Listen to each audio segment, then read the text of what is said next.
This podcast is part of the Spoon Podcast Network, home of smart conversations that feed your mind. Hey, blessings.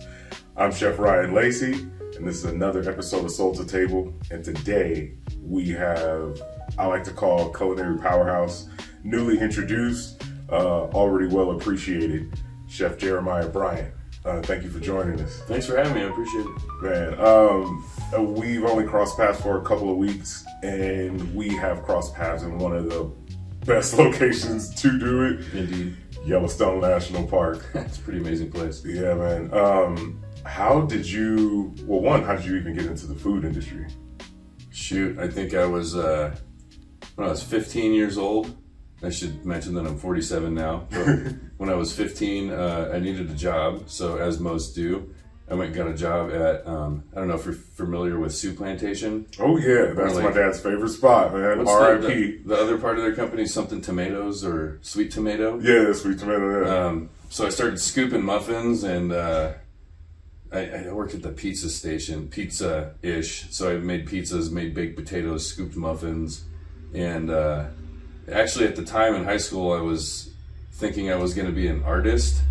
You were going to paint? Or you were just... I was going to draw or do something or sculpt. I was a little into sculpting and a little into photography. And I just thought it was like, I'm going to be an artist. And then my neighbor, a gentleman named Eric Edney, he was renting a room from a house just a couple doors down, and I got to know him because he had a sweet 66 Bronco that he had refurbished, and it was all white ragtop.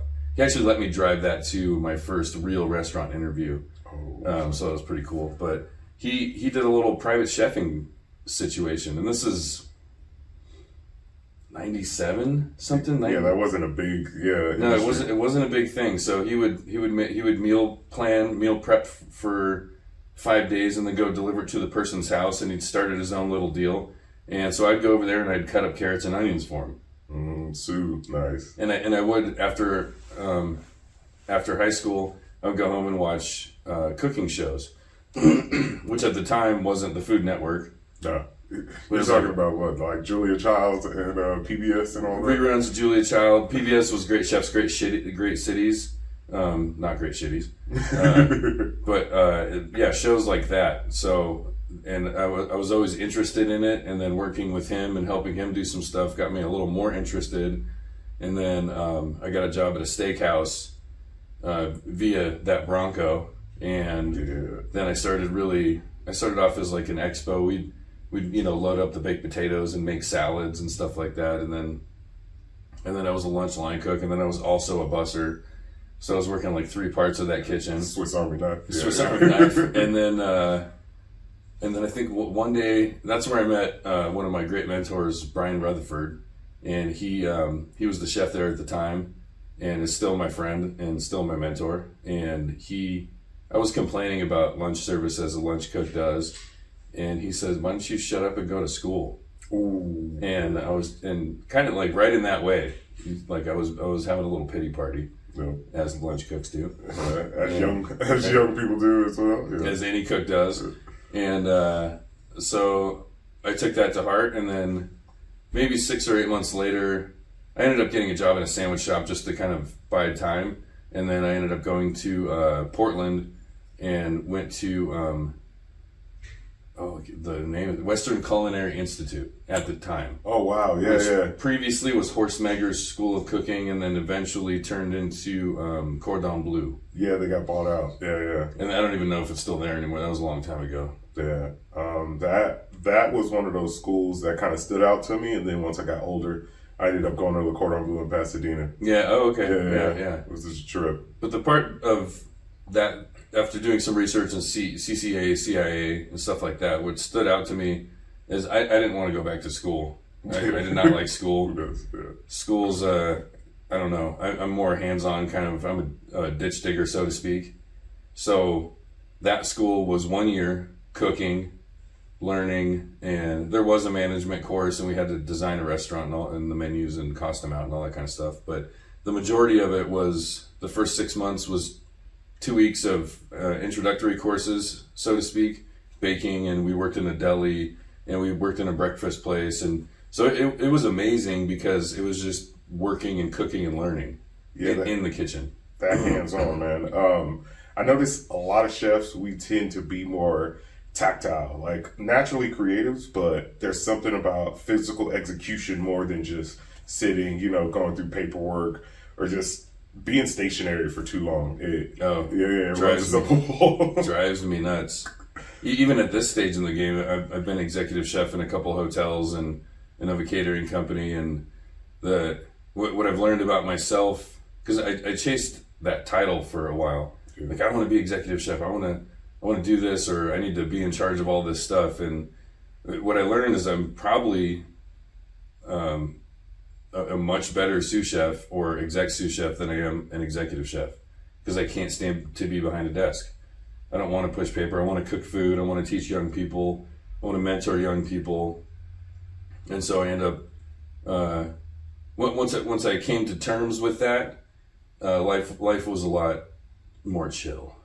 Yeah, that is a big insight. A lot of people will go through the paces of their career and pursue titles or, just pursue the wage. But once you have that personal understanding, I feel like a lot of the external or internal distractions just kind of make room and let you go forward. Very much so. It was quite relieving, honestly, because for so long I was after the money, which can be hard in this business, and because I put in some time over 30 years and not always. I mean, I probably worked in 25 different places. Ooh. And it's, in this business, it's pretty common to bounce around a lot, especially when you're young. Just you spend a year at a place, you learn, and once you, at some point, you think or feel like you top out, and then you're like, I'm out of here, and then you move along. But once I kind of settled in and was like, my main focus my favorite part is to teach young people. So when I find young people who are actually into it and passionate about it, I'm like, cool, this is going to be a good relationship. I'll give you everything I got. You always hear about the grandma who's not going to ever give her recipe to anybody, who's going to clutch it in her grave and take it with her to the afterlife. And to me, it's like, there's no new recipes. There's the way, we could each have the same recipe and make it totally differently.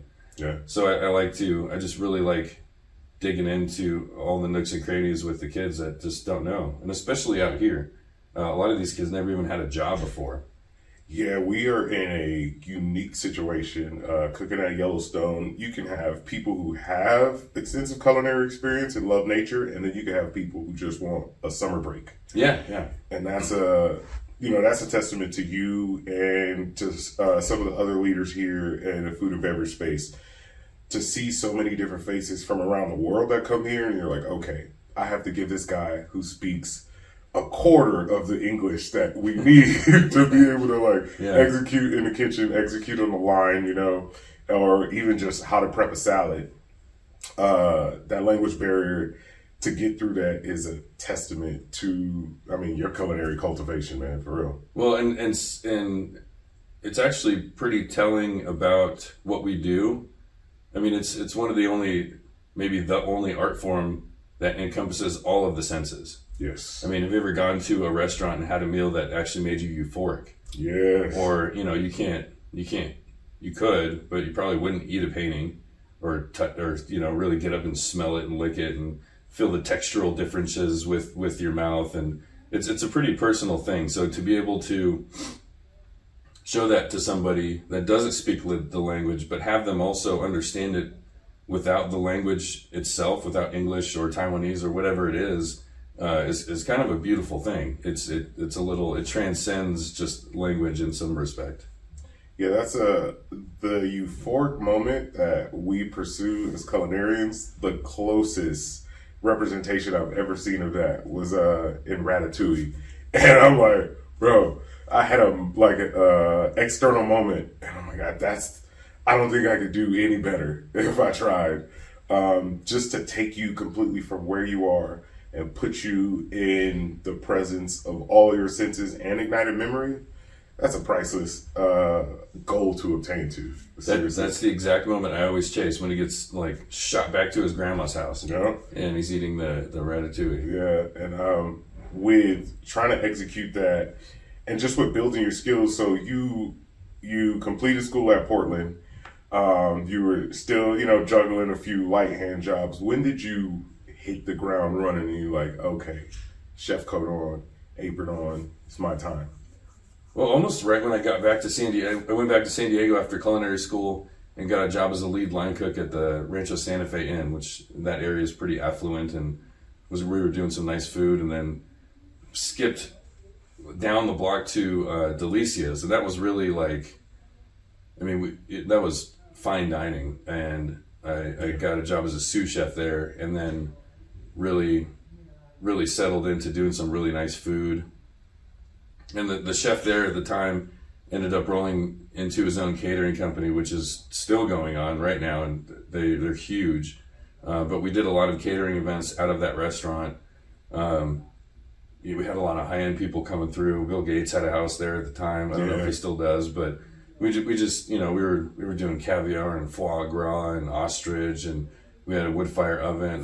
The kitchen there was originally designed by Wolfgang Puck, so we had a wood fired pizza oven, of course, and we did like little flatbreads, and we had chances to do whatever the hell we wanted to with food.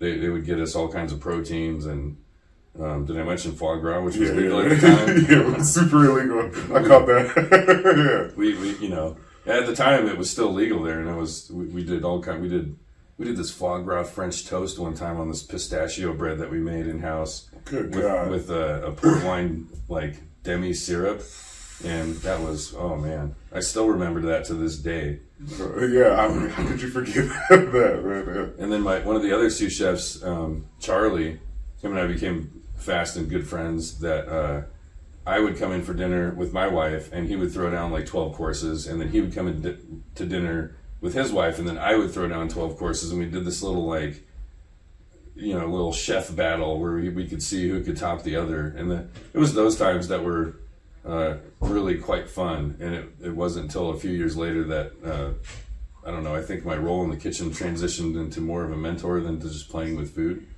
But I appreciate that mentorship role a lot these days. I mean, that's probably a testament to your mentors and your culinary cultivated influences, through schools and through restaurants.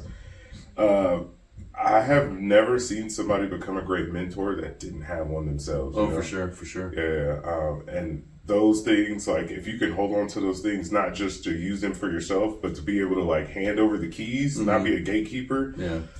Man, you really transcend the industry.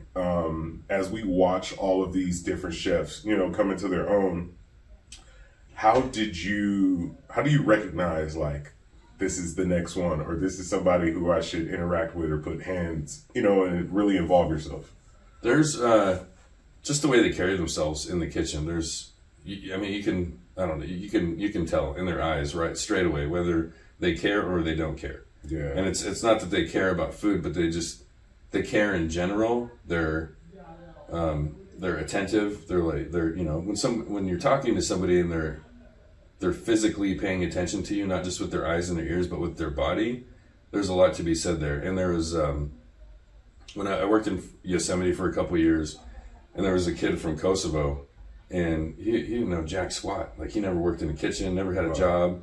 This was, him coming over here to enjoy, but he didn't know anything about cooking at all. But you could see it in his body language that he was like, wow, what is this? This is amazing. Yeah. And so we spent, the next 3-4 months working together. And by the time that he was going to leave, he's like, I'm going to go back to Kosovo and open a restaurant. And I want to learn more. And I had another kid, Flavius, that actually just texted me like a month ago. I'm opening up this little restaurant. How do I cook the pork? I want to make like braised pork this way, and I want to make lamb this way. What sauce do you suggest? And so I get texts from kids from all over the world about questions like that, and that's like for me, that's everything. Even if it was just one kid, but the fact that maybe I had a small part in helping foster their curiosity with food and the culinary industry is pretty darn cool. Bro, that is, I have only had one And it's one of those things where when you get those texts, it's like a tingle up your spine of just proudness. You're like, oh, that's right. I am a participant in helping you cultivate where you're going and how your direction's building. And I do have like other chefs that'll reach out, ask questions, because I'm very much into the molecular gastronomy. And I tell everybody who's a chef, you're an alchemist, whether you acknowledge it or not. And you play with fire. Like, that's one of the greatest things in the world. We play with fire professionally for a living. I wouldn't have it any other way. No. Yeah. So how did you even transition from, now you're a mentor, you've bounced around, you've done the fine dining, but then that epiphany hits, like, it is better to be a participant and a cultivator than it is just to chase the title. So you hit the point of, all right, let me just find my lane.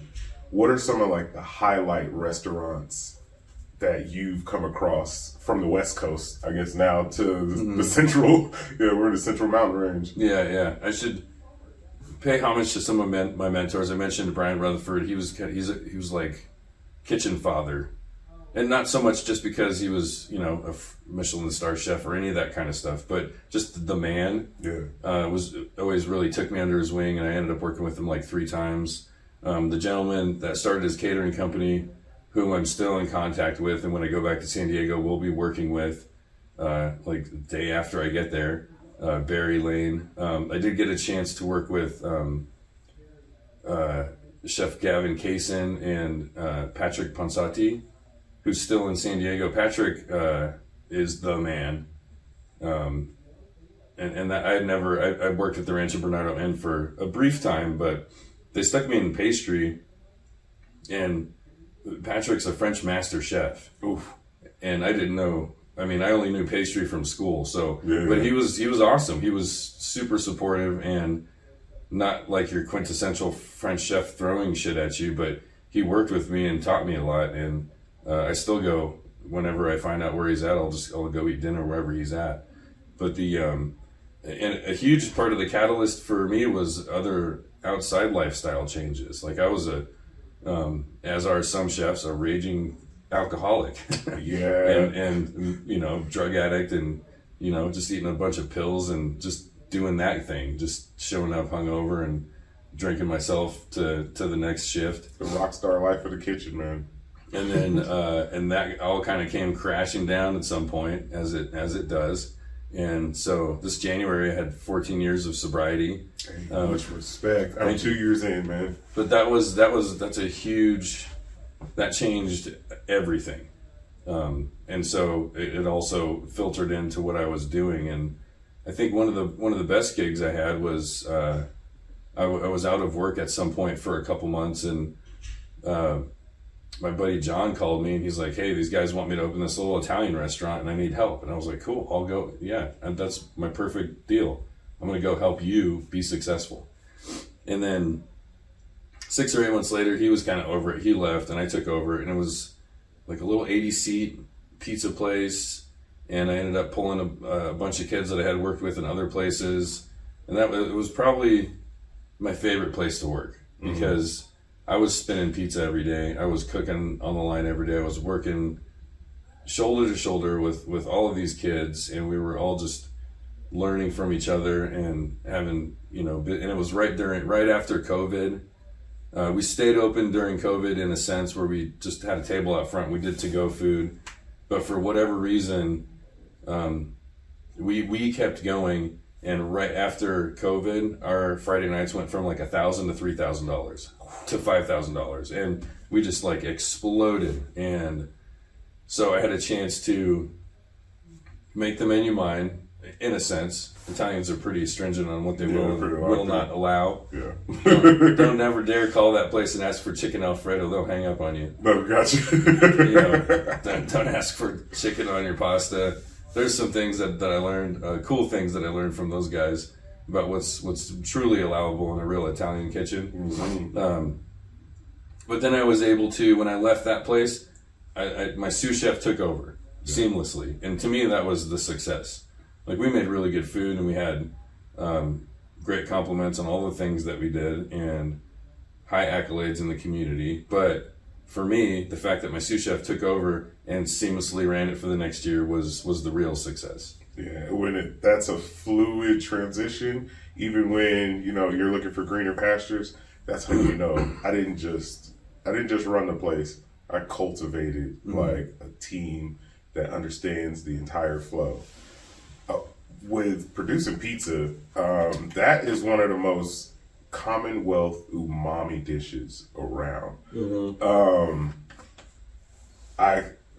Pizza for me, for some reason, it's like I could kill a whole pizza, but if I have a burger and fries, that's it. I'm topped off. Oh yeah. There's something about pizza; it just unlocks. Like little kids, old ladies, everybody can consume it in any way, shape, and form. I feel like that is one of those dishes. If you can get it right, especially wood fire pizza, then you really know and understand the palate. Speaking of palate, you touched on sobriety. Did you feel a palate change? Because that's a rumor in the culinary world that the palate kind of opens up a little more, or it's just a little more insightful. Once you. I did, and I don't know if it was a brain thing or an actual palate thing, because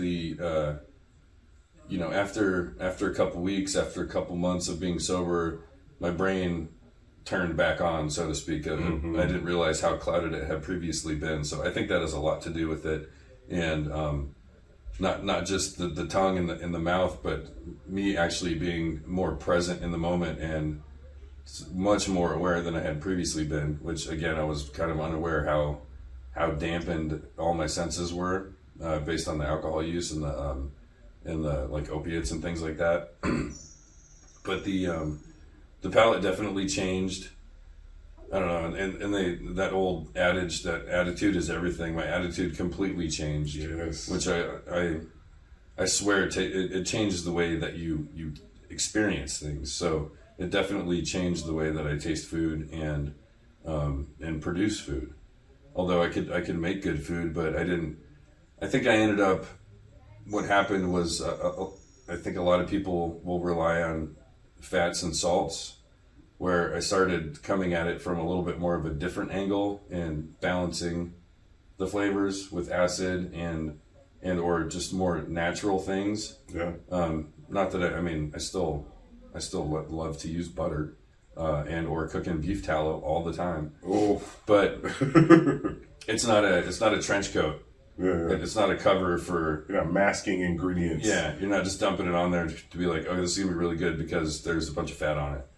It's just an accentuation of what's already there. So I think I started taking that viewpoint of food in and of itself. Have you ever found a position where you kind of realized that you were teaching your customers how things taste better? Because people will come and they operate under assumptions, especially when they just see something off the menu.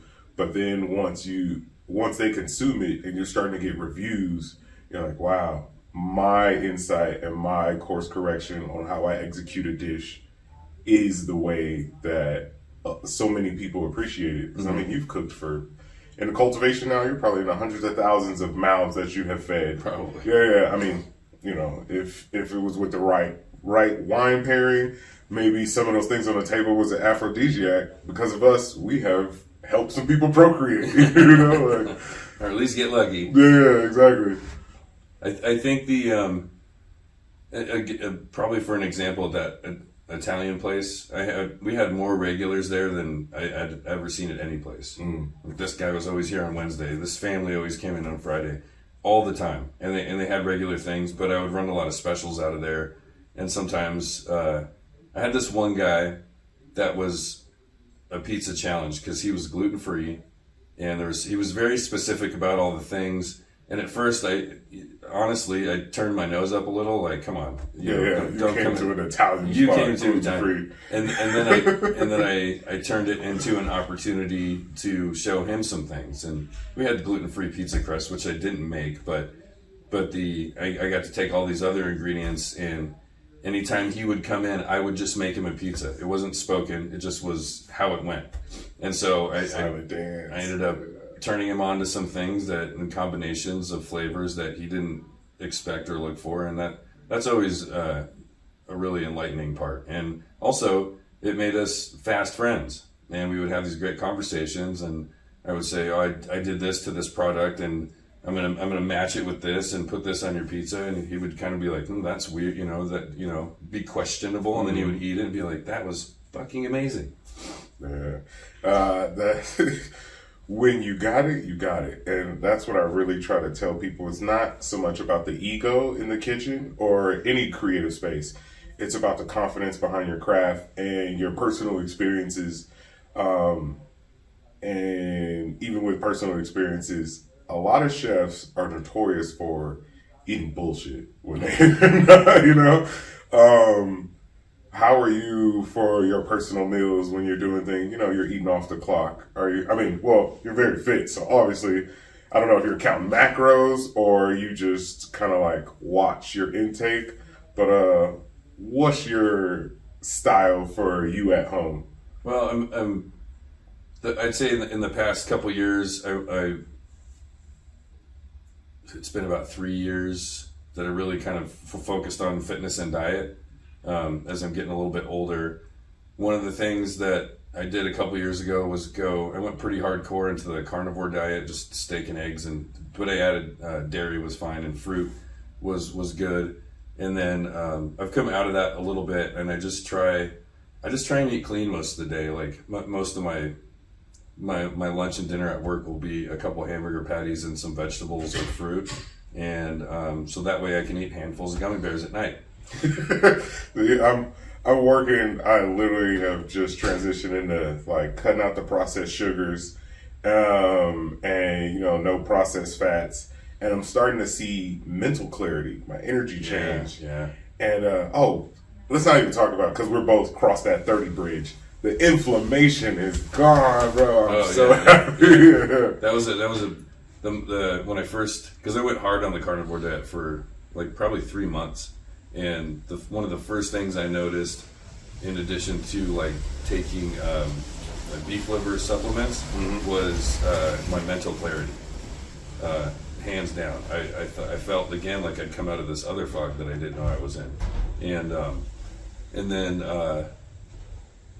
just the amount of energy I had throughout the day was much more sustainable. I even just stopped drinking coffee for a while and didn't realize it, because I had so much energy that was not there before. But these days, I'll still have a bowl of Fruit Loops at night because I need that. And then I'm not so 100 on it that I know I'll fail. Yeah. I'm well aware that I try to do 80-20. That's a good ratio. Because that gives me enough wiggle room to not lose my mind, and then I can have those gummy bears and those Fruit Loops and not kick myself in the butt about it. Yeah, so I'm at like a 60-40 right now. It's still good. It's better than 50-50. Yeah, for real. When did you arrive to Yellowstone? I got here in July, this past July, and stayed through winter. So there was a couple breaks in the meantime, but at some point, I kind of hit another point in my life where a lot of change happened. I split up with my wife at the time, and just irreconcilable differences. And then I left. I was living in Denver at the time, and I went and stayed at my friend's house in Texas, just cow country, super quiet and nice. And I thought it was actually how I got into this was pretty serendipitous. I knew at some point I needed to find a job.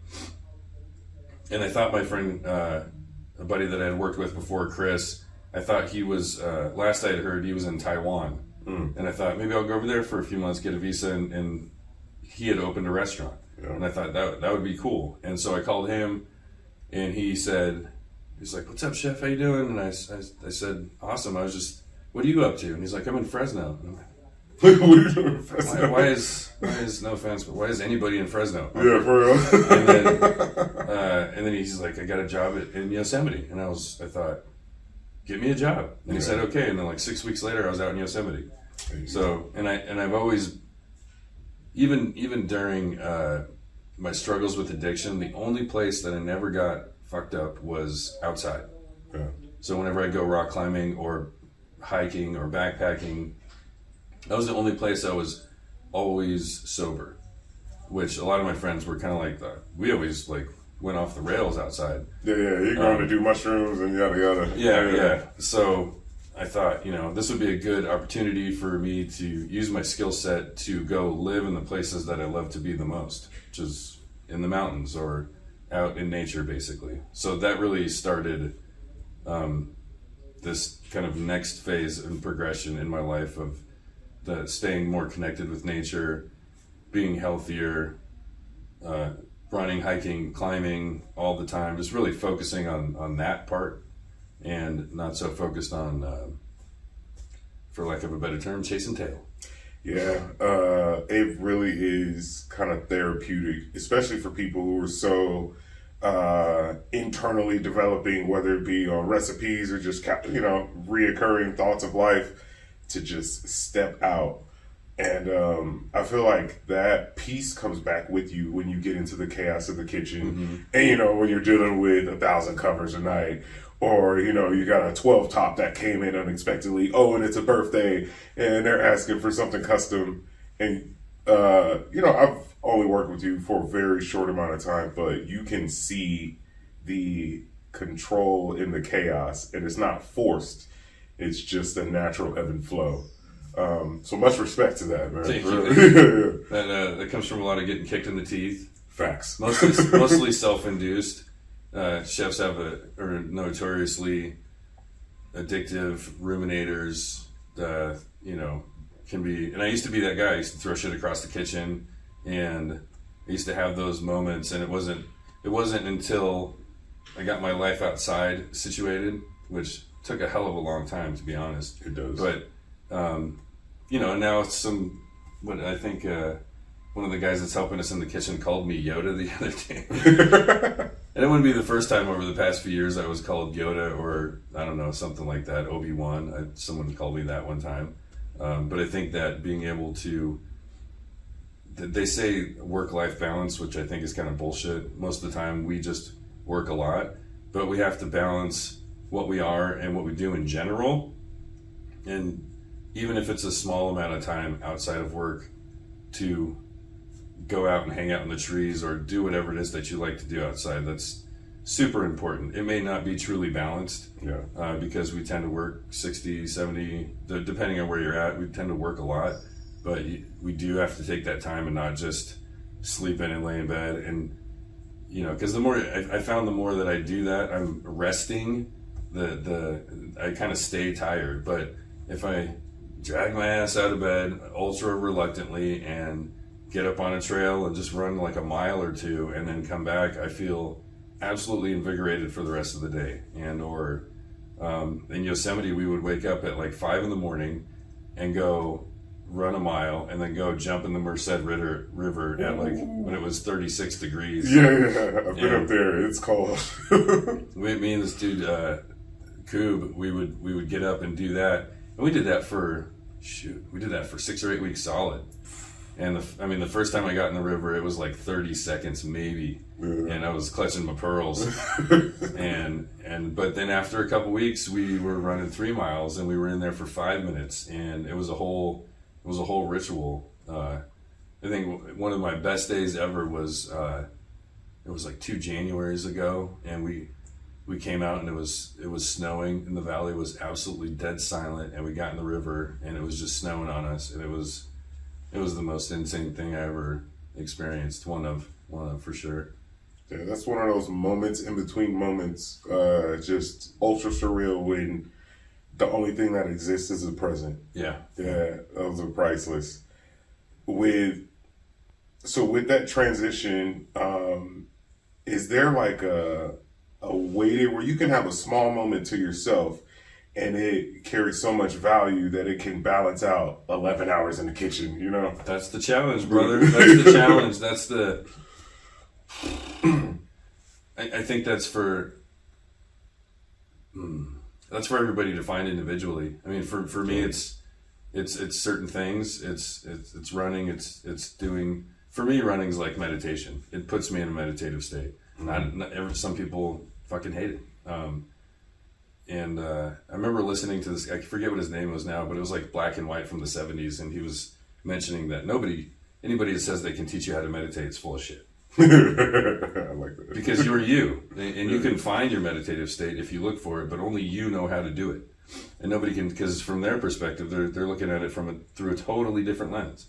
And I actually found that quite fascinating, because what does it for me is not going to do it for you. Whatever does it for you, it might be something completely different. It might be like doing a puzzle, or it might not have activity. For me, I have to be moving. I've noticed over the years, over and over and over again, my meditative states come when I'm hiking really hard. Not when I'm just hiking, but like when we're going uphill and I'm carrying a 50-pound pack and I'm huffing and I'm regretting ever going on the hike. Yeah. That's when I get into the moment. That's when I'm in the moment. That's when I'm zen, and then there's nothing else, and everything else falls away. But it's different for each person. But to be able to be aware enough to say, okay, I'm going to look for whatever this is for me, and then just really look back and find the places where you felt it, and kind of suss that out, and then say, okay, this is what did that for me. So I'm going to go do that a bunch and see if I can really like hone into this situation. But then when you find that you're able to pull those moments, they're expansive. They're much more weighty than resting all day and, just taking it easy. And you could do that for 3 days straight and feel unrefreshed when you get to work. But sometimes, like that moment in the river when we were in the snow after a good run, that moment is infinite in my mind. And if you can find out how to pull those moments for yourself, then there's much more gravity in that than just trying to rest. Yeah. Because most of the time when we're trying to rest, we're thinking about the past or the future, which is the exact opposite of living in the moment. It is very hard to really accumulate all of the highlights of what you're trying to execute, and at the same time keep all those like key moments locked in so that they carry value consistently, even when you are far away from them, even when you've transitioned away from them. Yeah, I see why they call you Yoda.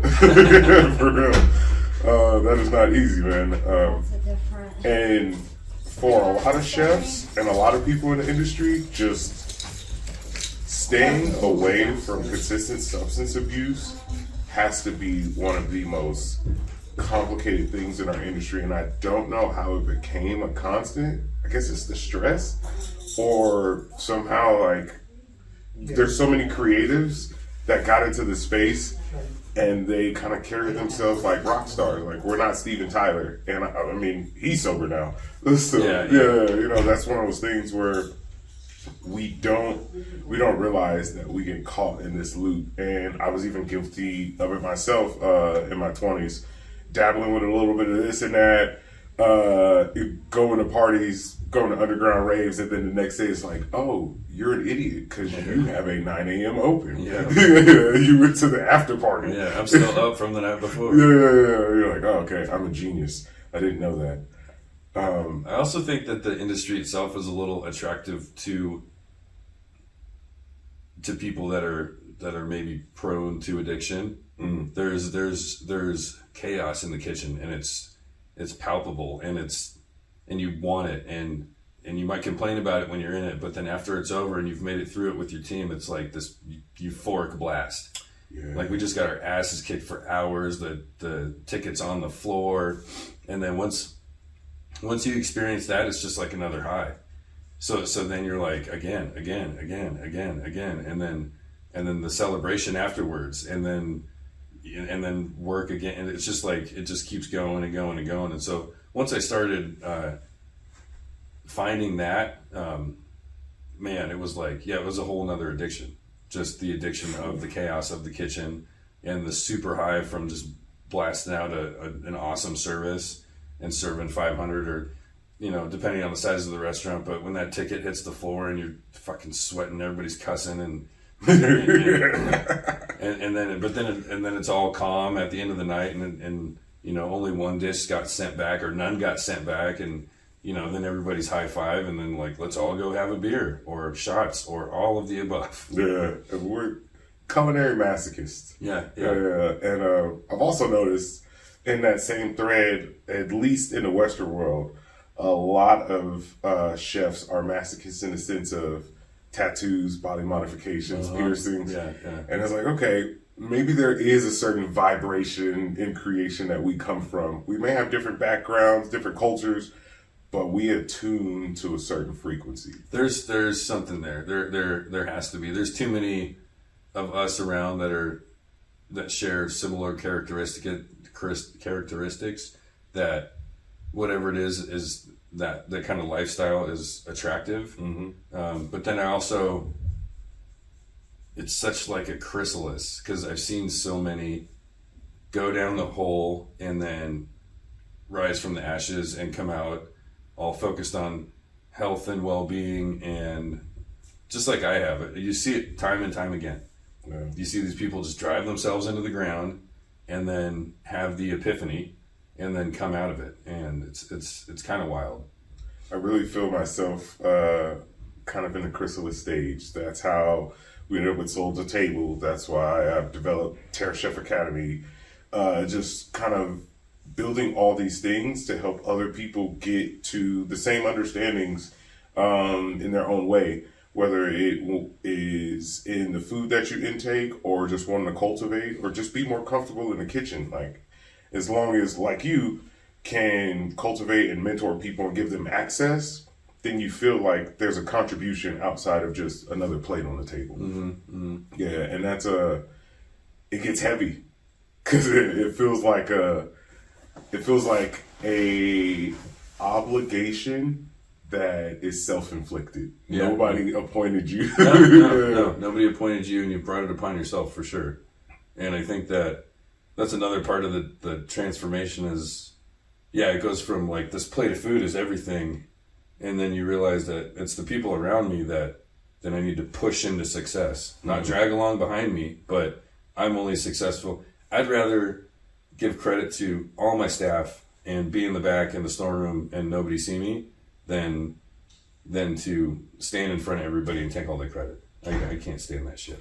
Yeah, I'm not really like table touches and circulating. Oh, especially when they ask to talk to the chef, and it's like, do you understand that there were 12 hands that have prepped this over the last 48 hours before you got it? Yeah. I was just standing over them counting off tickets while they fired it, and I'm just checking, and and we've done rehearsals and all of this thing, and to be the conductor of an orchestra and nobody knows that they wrote it and that you didn't write it, it's a weird place to be in. It is a weird place, and it comes with it should come with some humility, but also it's no small feat. Not everybody can do it.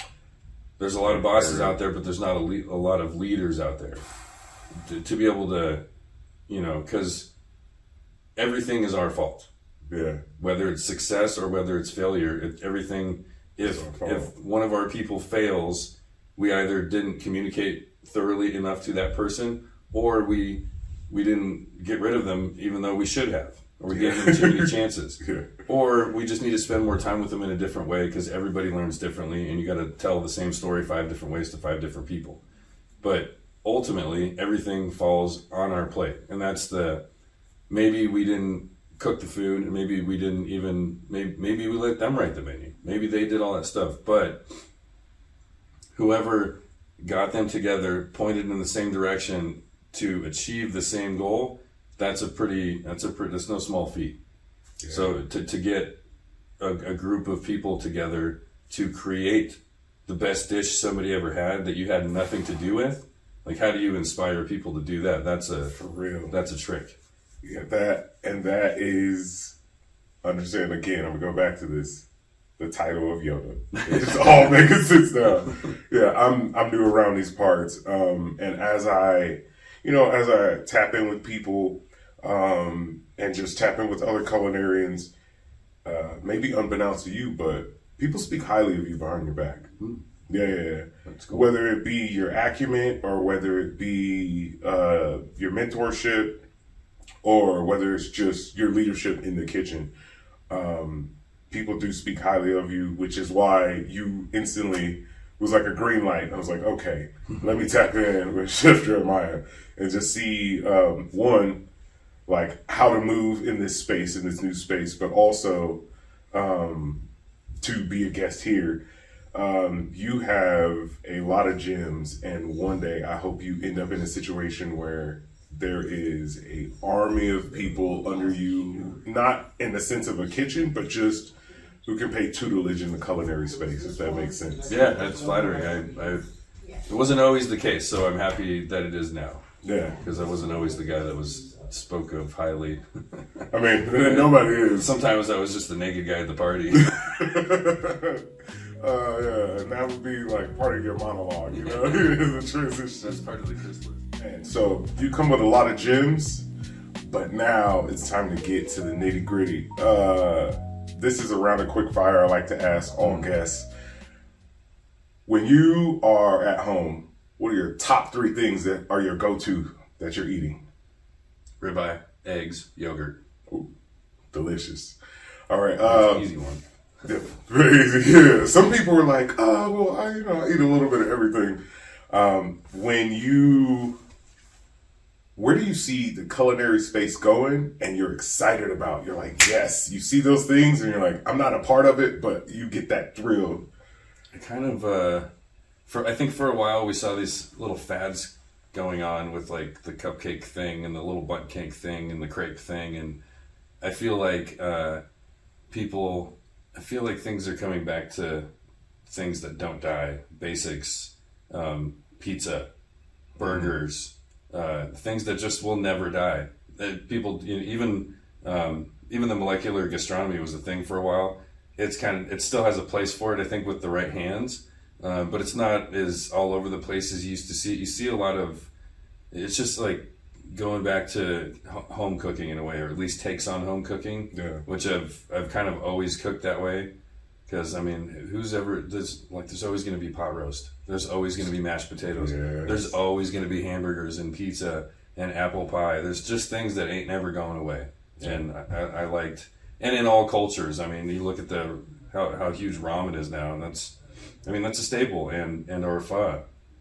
Those things are staples that are never going to go away. Yeah, big staples that just kind of grew across the globe now. Yeah. Dead or alive, who would you love to collaborate with in the kitchen? Jesus. Yeah, I know. That's no, Jesus. Oh,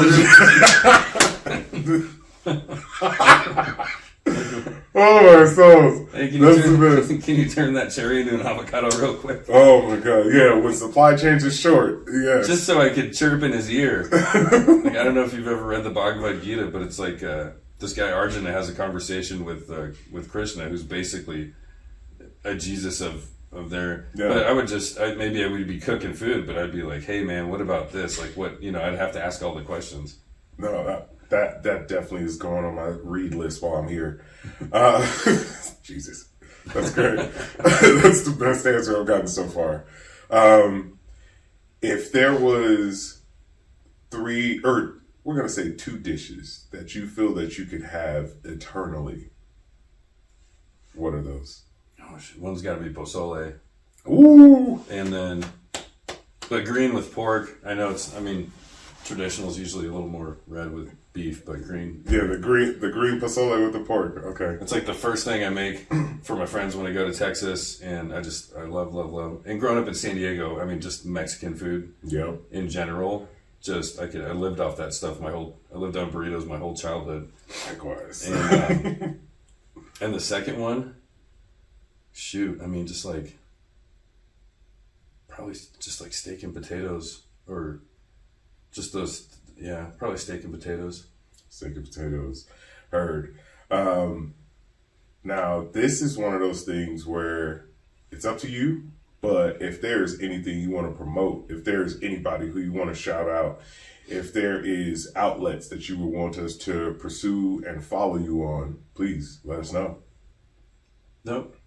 Copy that. I have nothing to promote. I don't really affiliate with anything other than, I don't know, just the brotherhood of the kitchen. Take care of your people. Be humble. Jeremiah Bryant, a man of brilliance and no hype. Blessings. Thank you, Chef. Thank you. That was fun.